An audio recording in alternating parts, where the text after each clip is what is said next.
27 जून 2016 को गुजरात के diamond city कहे जाने वाले शहर सूरत के प्लस पार्ले पॉइंट इलाके के सर्जन सोसाइटी में फ्लैट नंबर 55 ए में जरीवाला फैमिली रहती थी। दिसित जरीवाला सूरत के सबसे बड़े कपड़ा व्यापारियों में से एक माने जाते थे। कटरगम नामक जगह पर उनका खुद का एक टेक्सटाइल भी था। दिसित जरीवाला 26 साल की उम्र में ही अच्छे खासे मुकाम तक पहुंच गए थे। साथ ही उनकी शादी भी हो चुकी थी। उनकी पत्नी का नाम वेल्सी था। उन दोनों की एक 1.5 साल की बेटी भी थी। दिसित की जिंदगी में सब कुछ सही चल रहा था। लेकिन फिर 27 जून 2016 को दिसित अपनी पत्नी वेल्सी और बेटी को साथ लेकर सूरत में अपने किसी रिश्तेदार के घर पहुंचे, क्योंकि वहां पर उनका डिनर का प्लान था। डिनर करने के बाद रात 9:04 के आसपास दिसित जरीवाला अपनी पत्नी और बेटी के साथ अपने घर वापस आ गए। दिसित ने कार पार्किंग में पार्क की और फिर सभी लोग फर्स्ट फ्लोर पर चले गए, क्योंकि नीचे ग्राउंड फ्लोर पर पार्किंग एरिया था। इसलिए सभी लोग फर्स्ट फ्लोर और सेकंड फ्लोर पर ही रहते थे।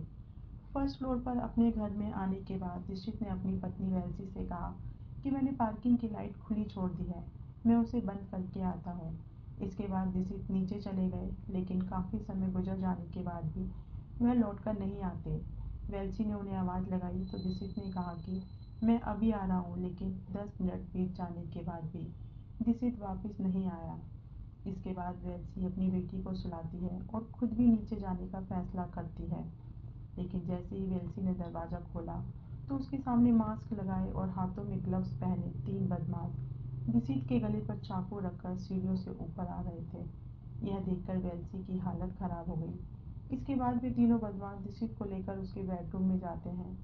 फिर उनमें से एक बदमाश दिसित के गले पर चाकू रखकर खड़ा हो गया और बाकी के 2 बदमाश घर को लूटना शुरू कर देते हैं। घर का कीमती सामान, घर में रखा कैश और गहने, वो सब कुछ लूट रहे थे, क्योंकि दिसित और वेल्सी भी उस समय किसी रिश्तेदार के घर डिनर करके लौटे थे। इसलिए वेल्सी ने भी काफ़ी गहने पहन रखे थे। उन बदमाशों ने वेल्सी के गहने उतरवा कर वेल्सी से कहा कि अपनी बेटी को उठाओ और चुपचाप बाथरूम के अंदर चलो। वेल्सी ने ऐसा ही किया। उसने बेटी को उठाया और बाथरूम में चली गई। इसके बाद उन बदमाशों ने बाथरूम का दरवाज़ा बाहर से बंद कर दिया। घंटों तक बाथरूम में बंद रहने के बाद वेल्सी को एहसास हुआ कि शायद बदमाश चले गए हैं, क्योंकि अब कोई आह की आवाज़ सुनाई नहीं दे रही थी। इसके बाद रात करीब 11:30 बजे के आसपास वेल्सी ने बाथरूम में लगी कांच की खिड़की तोड़ी और फिर बाहर की ओर चिल्लाने लगी, क्योंकि उस इलाके के लोग दिक्षित और वेल्सी को बहुत अच्छे से जानते थे। इसलिए जब कुछ पड़ोसियों ने वेल्सी की आवाज़ सुनी तो वह लोग भागते हुए घर की ओर आते हैं। घर के दरवाजे खुले हुए थे। जैसे ही पड़ोस के लोग फर्स्ट फ्लोर पर दिसित के बेडरूम में पहुंचे तो उन्होंने देखा कि बेड पर दिसित लेटा हुआ है। बेड पर चारों चारों तरफ खून खून फैला हुआ था।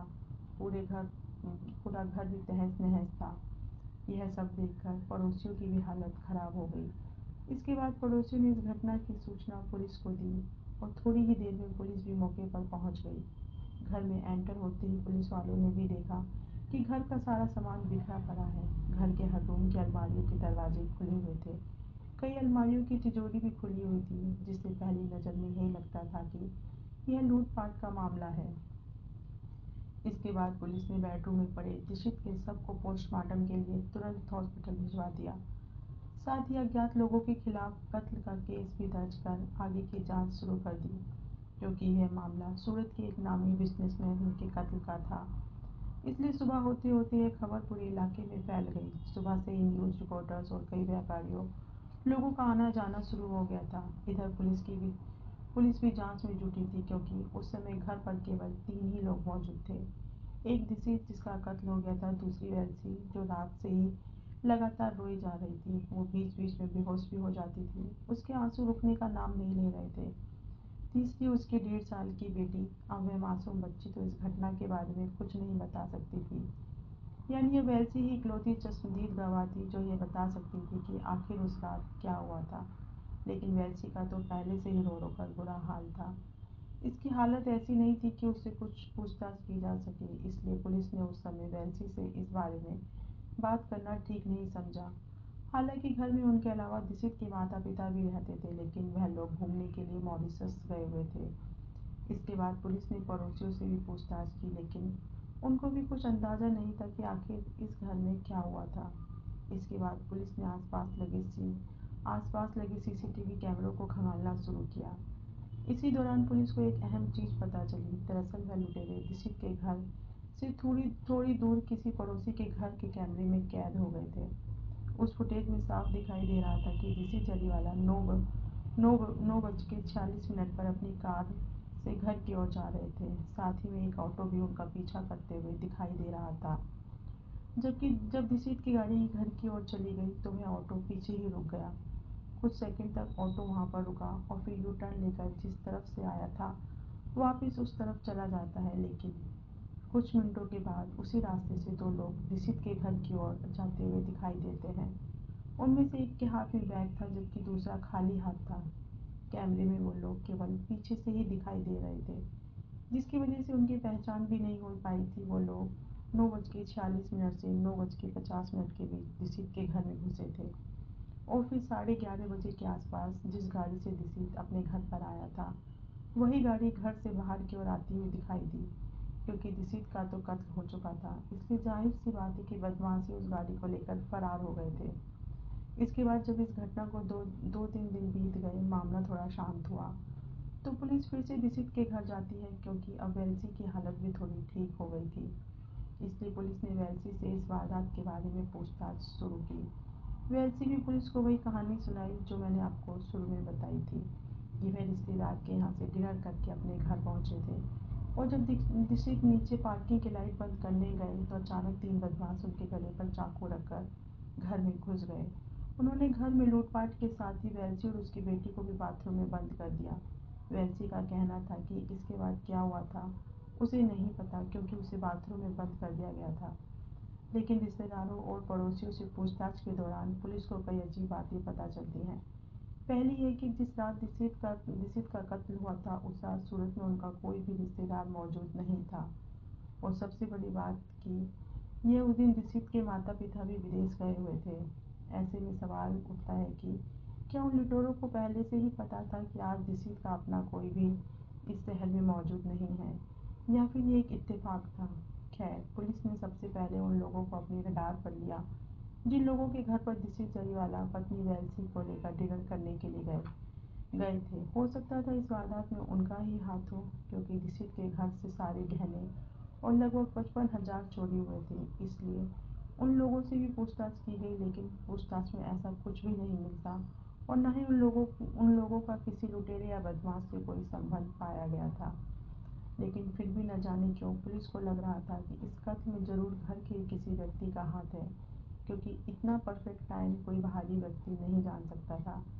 इधर 25 साल की वेल्सी, जिसकी 3 साल पहले ही शादी हुई थी, एक ही रात में उसकी पूरी जिंदगी तबाह हो गई, वह विधवा हो गई थी।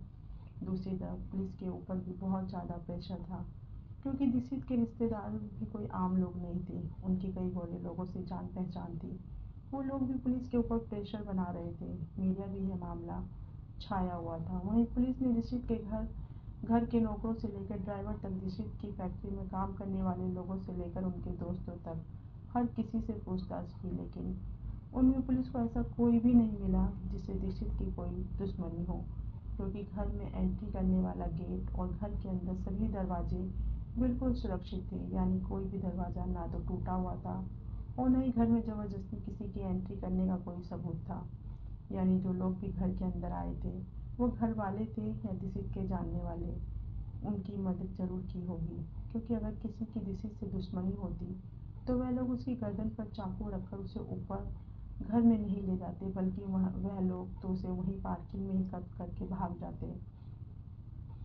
और अगर वे बदमाश लूटपाट के इरादे से आए होते तो उन्हें इस बात का डर जरूर होता कि घर में दिसीत के अलावा और भी लोग मौजूद हो सकते हैं।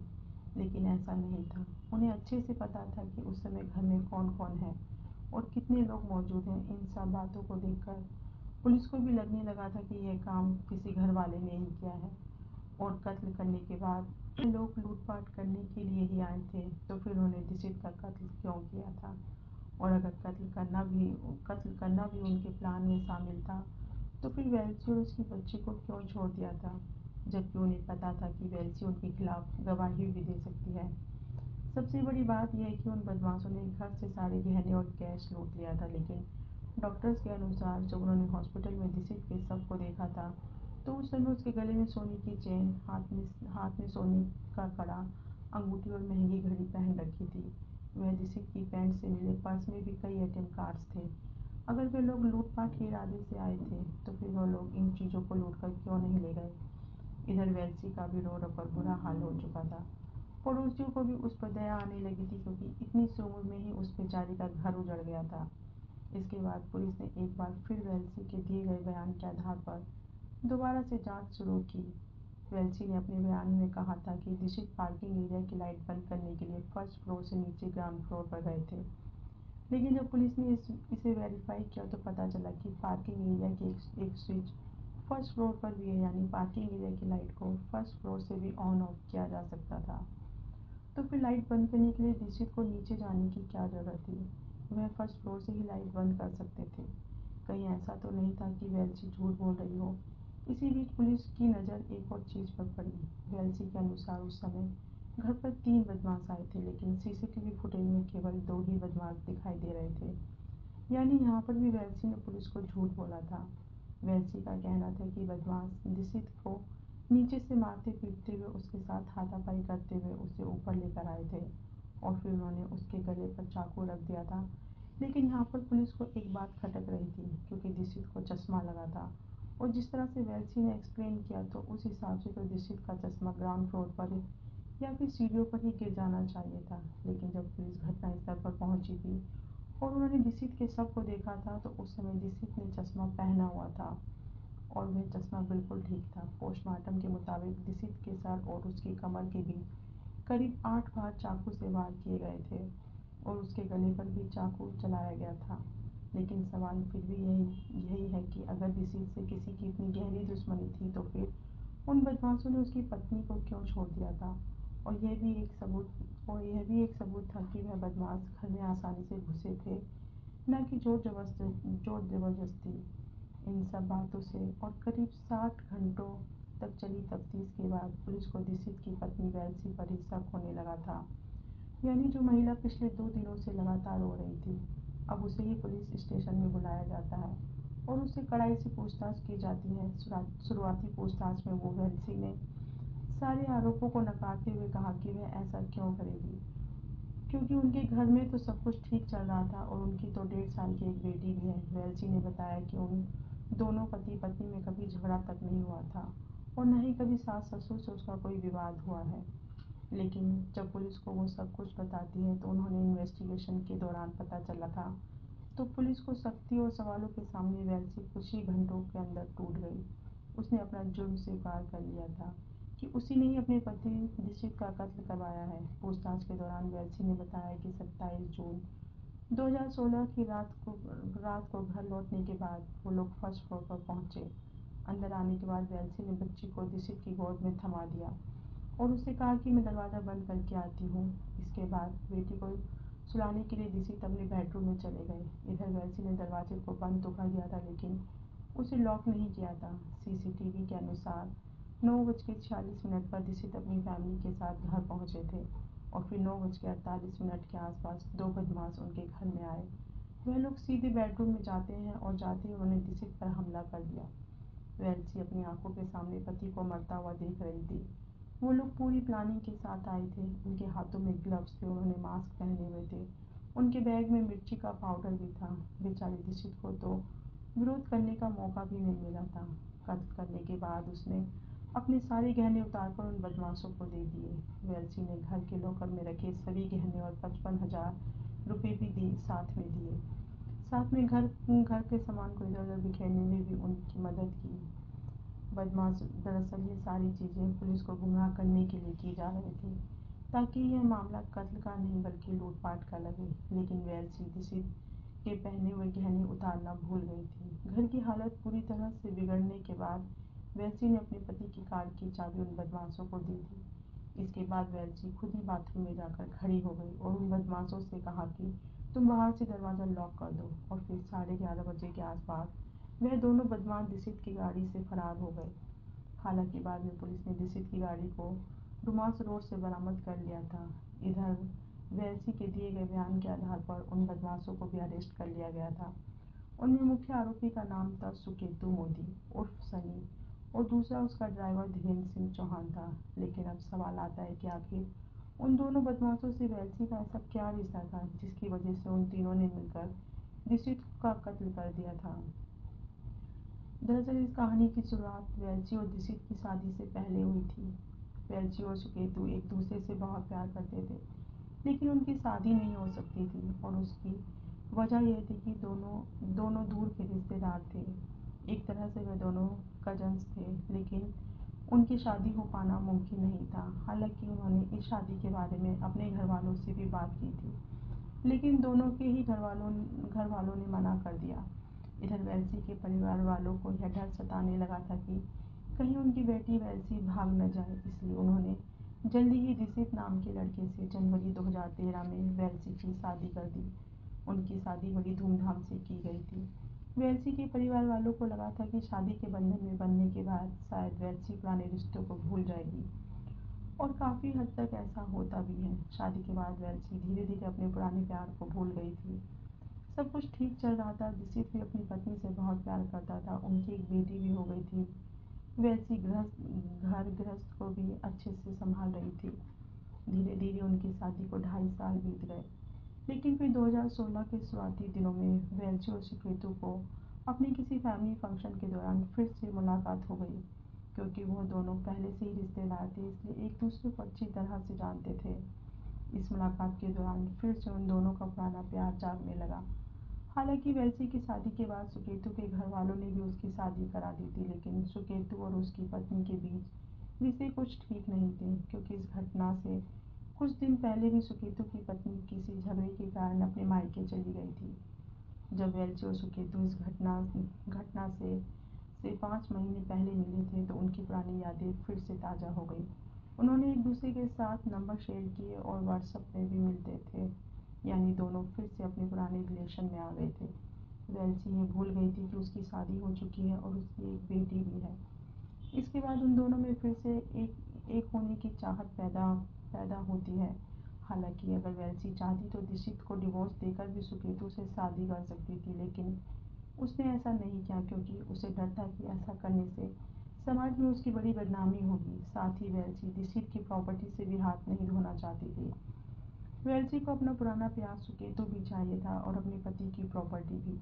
यही सोचकर कि दोनों चीज़ें एक साथ कैसे हासिल की जाएं, वेल्ची और सुकेतु ने दिसित को रास्ते से हटाने का प्लान बनाया।